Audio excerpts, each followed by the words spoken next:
Hello and welcome to my video where I'll be showing you how to knit the twisted cable rib stitch. I'll also be showing you a comparison between this cable rib and regular 2x2 rib, plus how to alter the pattern slightly to create a different effect. It's a nice alternative to regular double ribbing and just makes your projects look a bit fancier. Okay, so to knit the twisted cable rib stitch, you first need to cast on a multiple of 4 stitches plus 2. I cast on 26. I did this using the long tail cast on, but you could use your favourite method. The cable involved in this pattern is the 2-stitch C2B or cross to back cable, otherwise known as the 1/1 RC or 1/1 right cross cable. This might sound complicated, but all that's involved is passing a knit stitch over another knit stitch. And to make it even easier, I'm not going to be using a cable needle. Right, so for row 1, which represents the wrong side or the back of the knitting, you need to begin with 2 knit stitches. So make sure the working yarn is at the back and knit 2. Then bring the working yarn to the front and purl 2.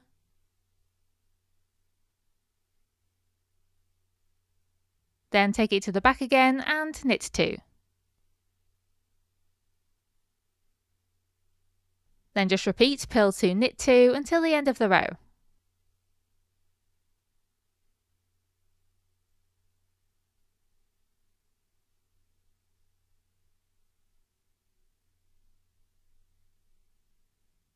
Then for row 2, which represents the right side or the front of the knitting, you need to begin with 2 purl stitches.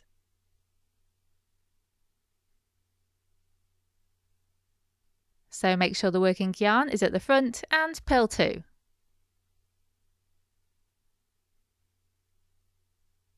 You then need to do a C2B or cross to back cable.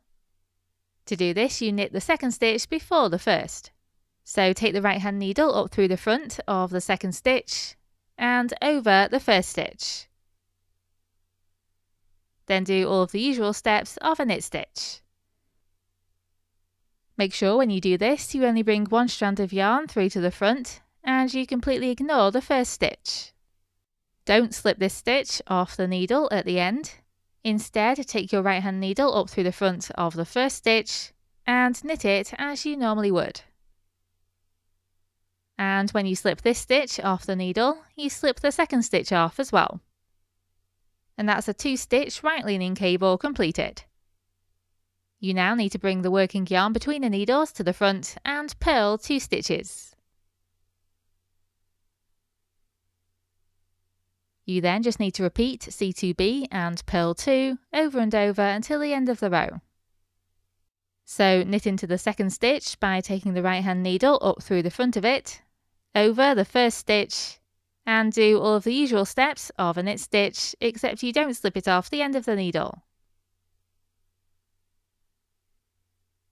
Instead, you take the right hand needle up through the front of the first stitch and knit it as you normally would.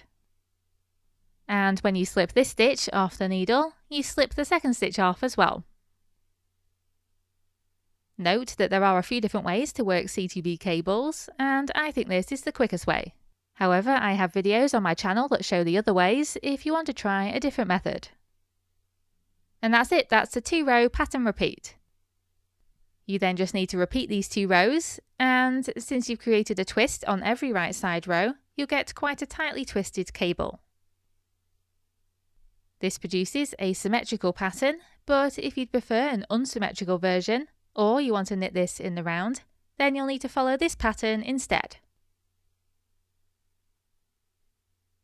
As a side note, if you want any of these cables to twist in the opposite direction instead, you can simply replace the C2Bs with C2Fs, which are 2-stitch cross to front cables. The only difference is that the C2F travels to the left instead of to the right, and you can work it by first knitting through the back loop of the second stitch on the left hand needle, and then knitting the first stitch as normal. As you can see here, I've knitted a swatch that shows regular 2x2 ribbing in the centre and down the edges. Then on the right is the result of the pattern I demonstrated earlier.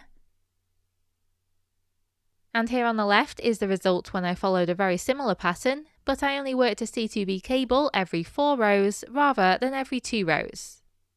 You can see you get a tighter effect the fewer rows are between the cables.